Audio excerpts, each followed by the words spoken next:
Welcome to the Path of the Muthzak video series. Join me on a rough playthrough of Lord of the Rings Return to Moria, in which I will highlight tips and tricks that will aid you on your own quest to reclaim Khuzdul.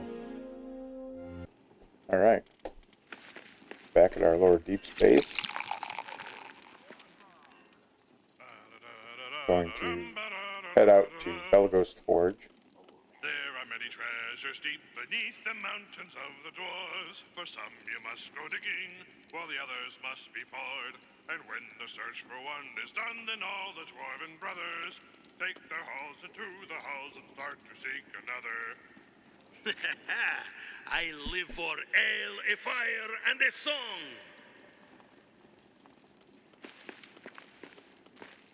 Head to Belegost Forge and craft some new weapons and armor.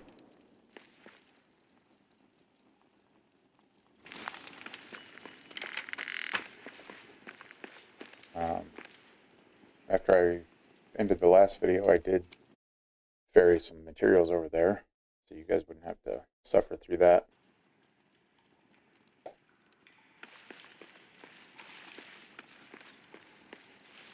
Hopefully I have everything for that, but the quick travel by map's long, I don't. So we've got some steel ingots, some silver ingots, some Shinor ingots, some leather, some Numenorian cloth, some balsam wood, and some amethyst.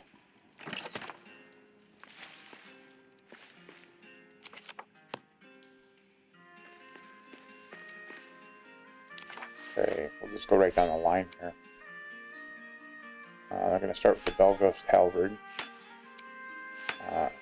Two-handed tier 3 slashing weapon. I think that these weapons are really good for crowd control. They've got a large area of attack, and it's really easy to hit 2, sometimes even 3 enemies at the same time. I really like the moveset. There's a stabbing motion and a lot of slashing motion there. So 2 Shinor ingots, 1 amethyst, 4 balsam wood, and 1 leather.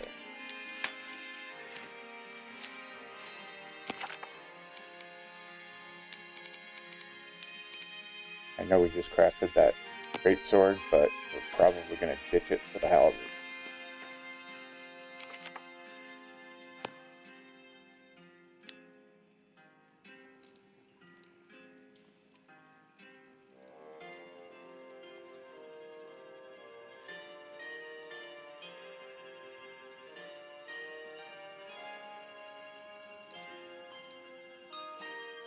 I do love the detail that they put into these weapons.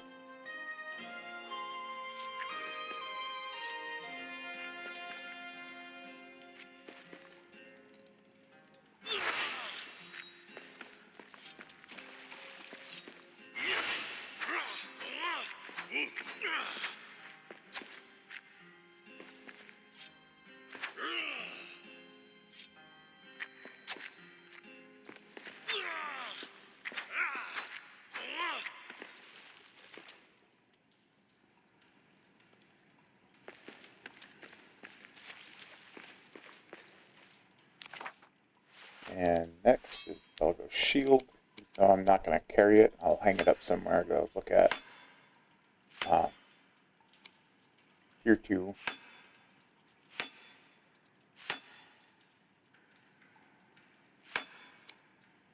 And 3 Shinor ingots and 6 balsam wood.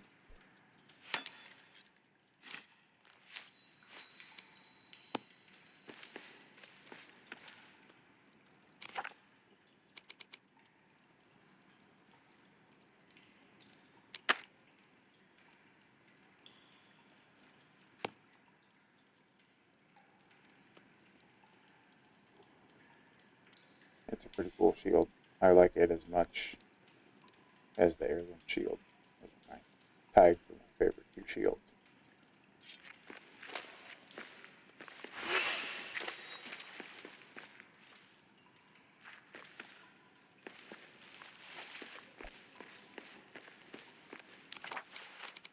Next is my favorite helmet in the game, the Belegost helmet.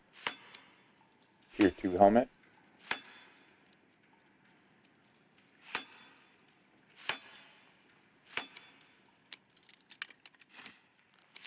and the Belegost gauntlets, tier 3 gloves. Sorry, that Belegost helmet was 2 Shinori ingots and 1 leather. Nope, I just accidentally crafted 2 of those. Dang it. Alright, the Belegost gauntlets are tier 3 gloves, 3 Shinori ingots, 1 leather, 2 Numenorian cloth. So the helmet is only tier 2. The majority of the helmets in the game are tier 2. The Miner's helmet is a tier 1. Another helmet that we've had so far in the game is a Crested Helm, and it's tier 1 also. It's my belief and understanding from what some other people have said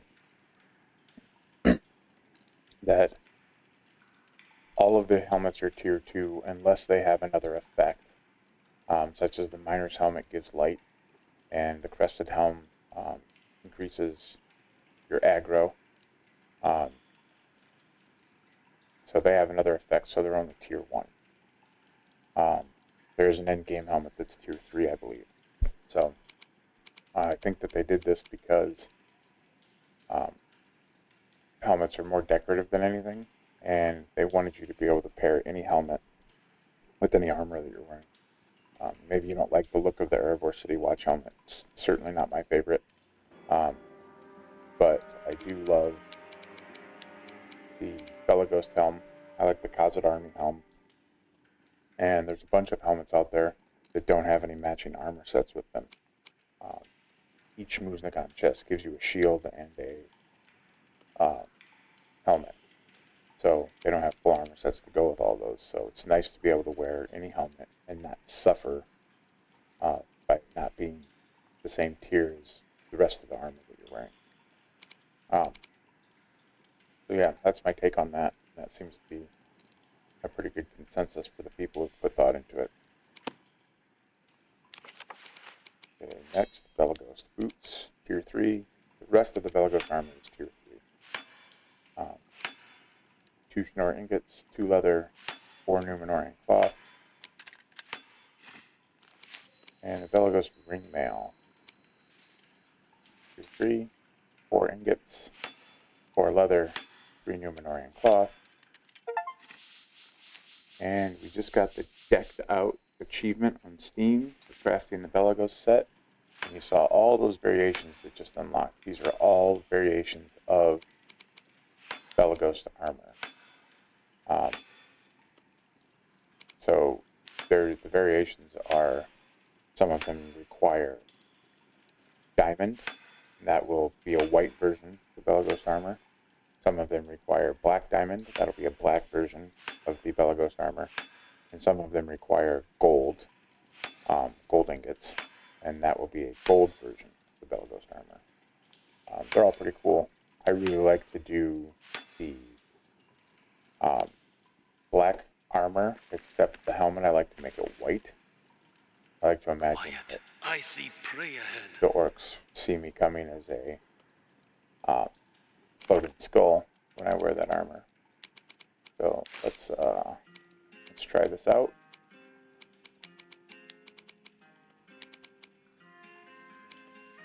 So you see these armors look pretty similar. There is a fur element to the Belegost, which I like. It matches my Blue Mountain Hunters vibe.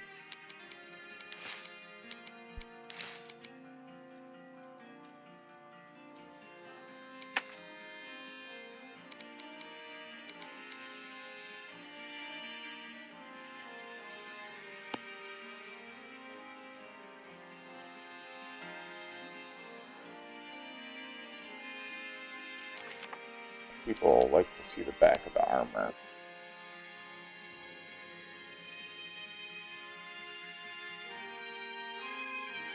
I won't say that this is my favorite armor. Like I did say, it is my favorite helmet.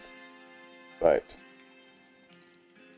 this is probably tied for favorite armor. And there's another thing here that we want to craft. So I did go into a sandbox world with a different dwarf and deliver some stuff to this dwarf. Oftentimes I run a mod. Actually, I run a mod on my Epic account and no mods on my Steam account. And that mod that I run is called Epic Items in Slot. It allows me to carry more than one epic item. It allows me to put any epic item in any slot. It also allows me to place backpacks inside of backpacks, which can get pretty handy in later game. But the game developers do not support mods in any way. So if you have a problem with a mod, or if you have another problem that doesn't pertain to the mod you installed, it might be caused by the mod you install. And the answer from the developers to having that bug is going to be to tell you to uninstall your mods and try again. So just be wary of all that. They don't try to shut you down if you're using a mod or anything like that. They just don't support them. So with that in mind, this is my Steam account, and I'm not running any mods on it.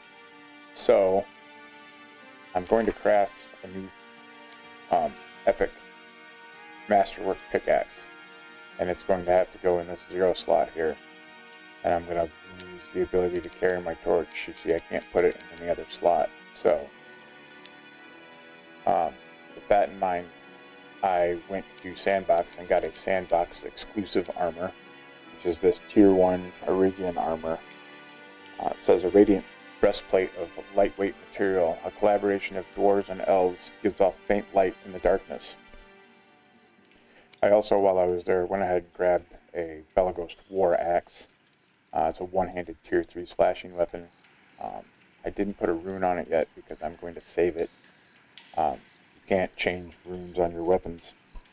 Once you have a rune, if you want a different rune on it, you have to craft a new weapon and add the rune that you want. So I'm going to save this until we unlock a different rune, which we'll talk about when well, I guess we've already talked about it because my other dwarf has it. It's the Spellcarver rune, which we'll get when we find emeralds. And that's the one that gives me a percentage chance to get ironwood from any wood source that I destroy with that axe. So I went ahead and grabbed those two things, and I keep that other armor in my hotbar. Show you over here to a darker corner, not that you won't notice anywhere, but so here is with no light sources. Here's with the Zarok torch, and go ahead and drop that Zarok torch for a second. And here's with the miner's helmet.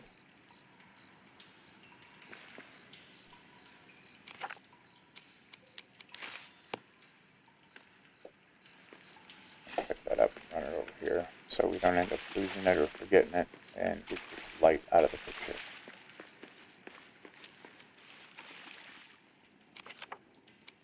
In the most recent update, they patched it so you could put the torch on a wall display, which before you couldn't put it anywhere. If you didn't have it in your mythic item slot, it had to go on the ground.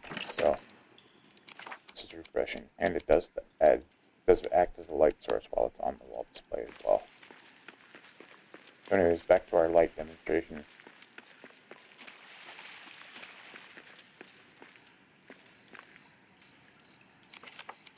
So here again is the light from the miner's helmet, and now because I have that equipped in my hotbar, that armor equipped in my hotbar, I can swap just by selecting it, and that's the light from the armor. See those buttons on the front, studs.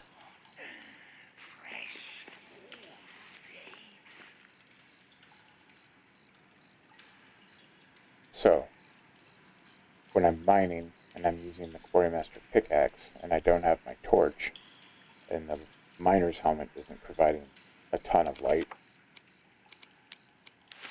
I will have good light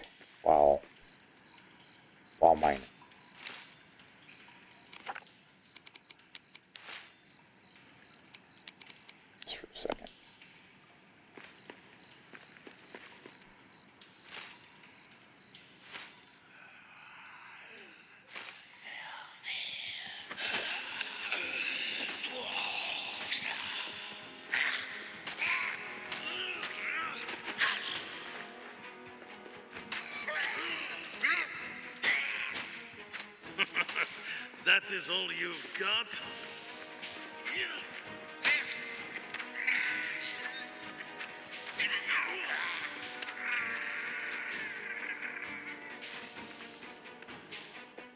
And there's your demonstration for the Belegost halberd.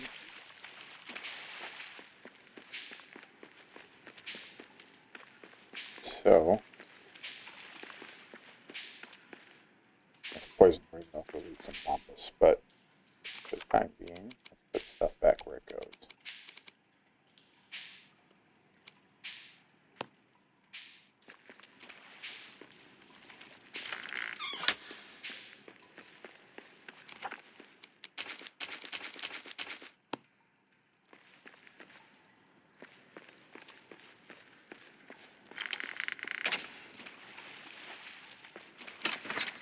Hopefully, crafting an extra helmet didn't throw off my materials. And I'll still be able to craft the Quarry Master.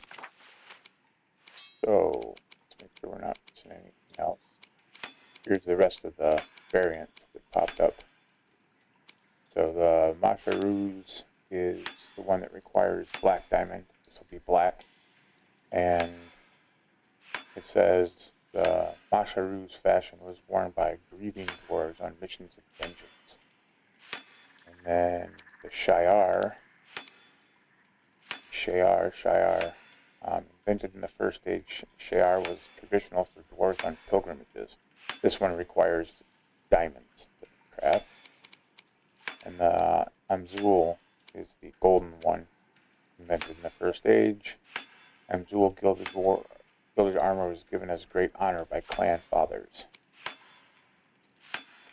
And sooner or later we'll craft those and show you what they look like. But so, Quarry Master, back on task. Oh, we also need to craft the Shinor hammer. We haven't done that yet, correct? Yeah, we still have the steel hammer. Okay. So, Shinor hammer, upgraded tool that rebuilds complex statues and restores damaged buildings faster. Needed to rebuild the eastern stairs. 3 Shinor ingots, 1 black diamond, 4 Umbasa wood. So craft that.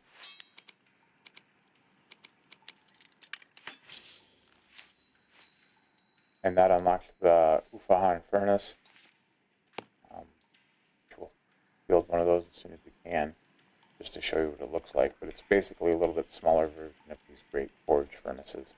Not quite as decorative, but should be able to smelt the same ingot. That lamba spread. And now onto the Quarry Master. Quarry Master, legendary masterwork. A heavy tool that requires 2 hands but can carve massive chunks out of any dirt and rock in Moria.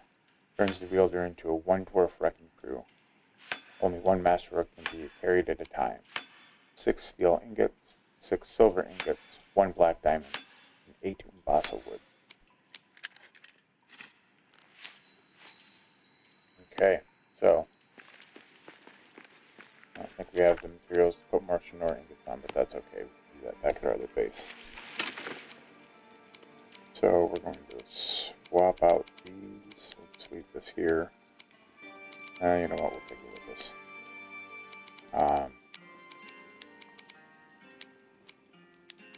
We're going to take all this stuff with us. So there's our Quarry Master sticking up out of our pack.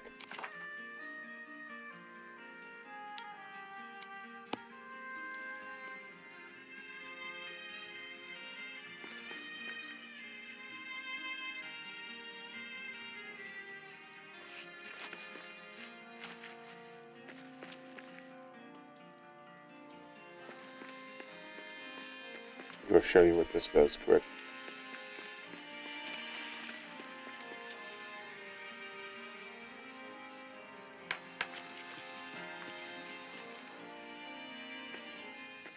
We'll mine a little bit of this with the first age pickaxe to remind you how that looked. So there's 1 hit from the first age pickaxe. Dwarf-sized hole. Quarry Master. little bit bigger. It makes pretty short work of stuff.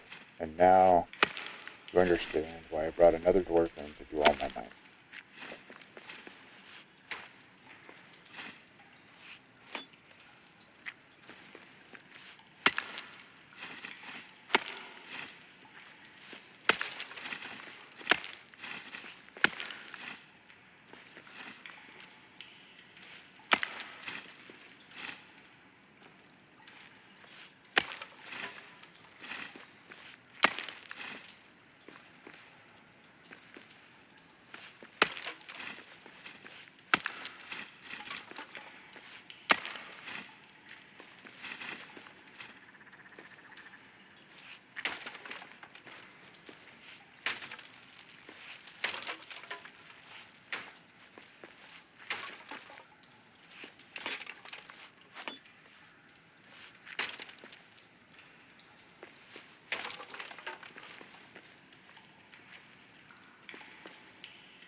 Alright, we're freshly geared up.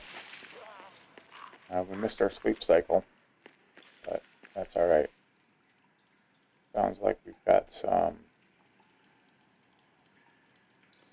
orcs nearby. But we're going to mapstone back to... We're going to leave our quarrymaster here. We're going to take our torch with us to return it back to our base so I don't end up forgetting where it's at. So, quarrymaster can also go in a wall display. Cannot go in a chest. We got orcs. It may be able to go in a weapon rack as well. Kill these orcs quick.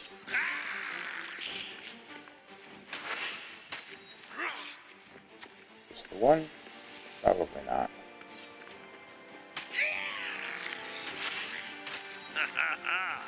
That's a one more for me.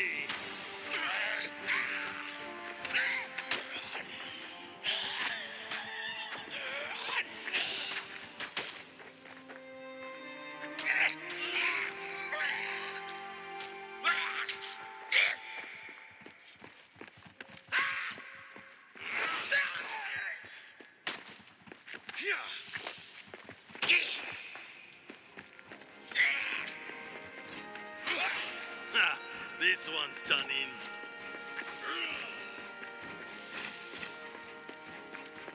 Feeling a little sluggish today.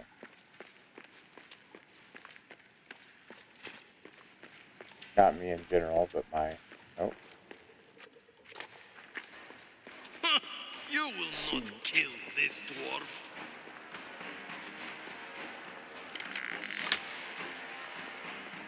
We'll repair quick and switch our armor. And...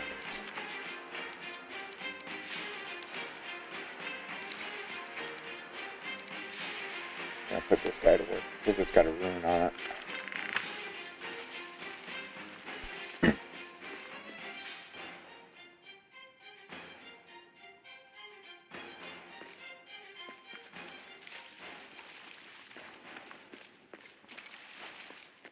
Looks like not spawning any enemies. You can see the icon over there at our hearth. That's the hearth we're trying to come for.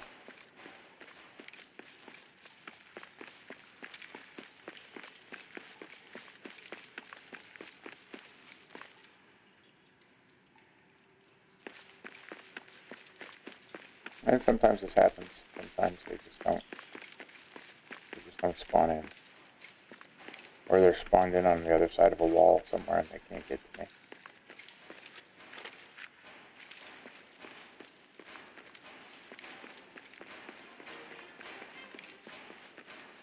They're over here.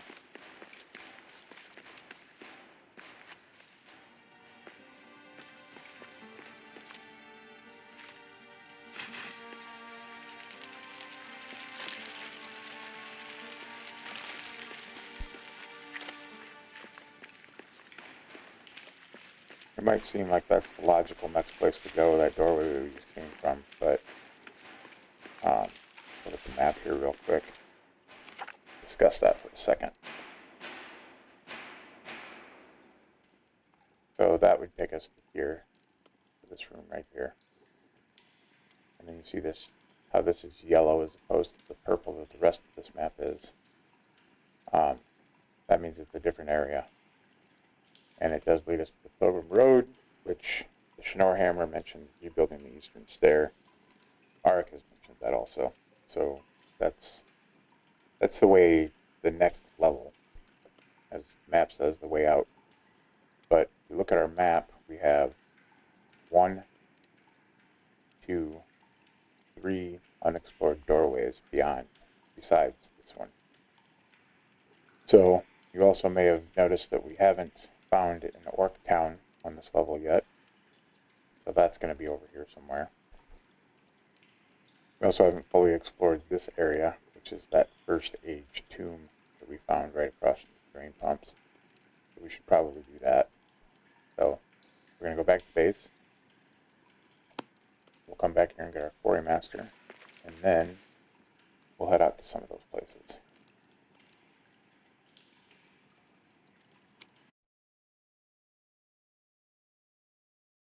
Alright, now we're going to go back. Oh, wait a minute.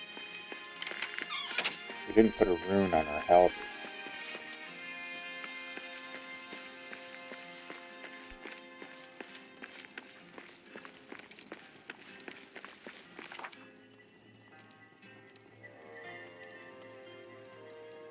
So, attacks do cold damage and charge to slow enemies. It's nice for crowd control when you can hit 3 enemies at a time and slow all 3 of them, or when you hit a big enemy like a troll. You hit a big slow enemy like a troll with the cold rune, it'll actually, you probably attack him 3 or 4 times before he'll be able to attack you. That's how much it'll slow him. This is the knockback and generates a shockwave, but only a chance to do that. I really like the way this looks, and I like the effect, how it knocks enemies back. But this is kind of the sure bet. Bonus damage against orcs.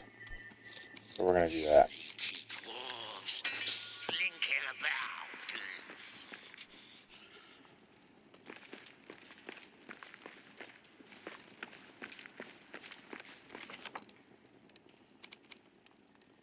Ink grinder to dye your armor. You can kind of test it before. When I select this color, it'll change the helmet. Didn't really look, did it? It's not much different than normal. It actually kind of dulls it.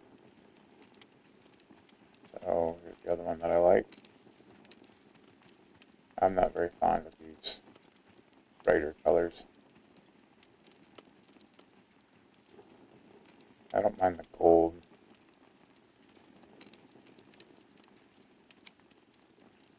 What's on it?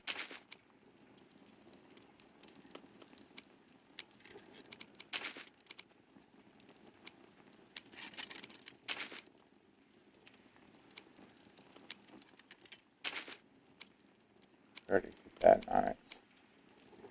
I don't mind this one in green.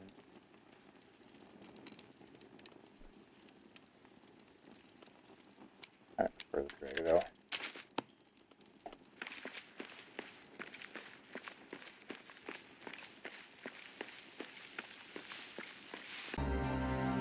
Hey everybody, thanks for watching.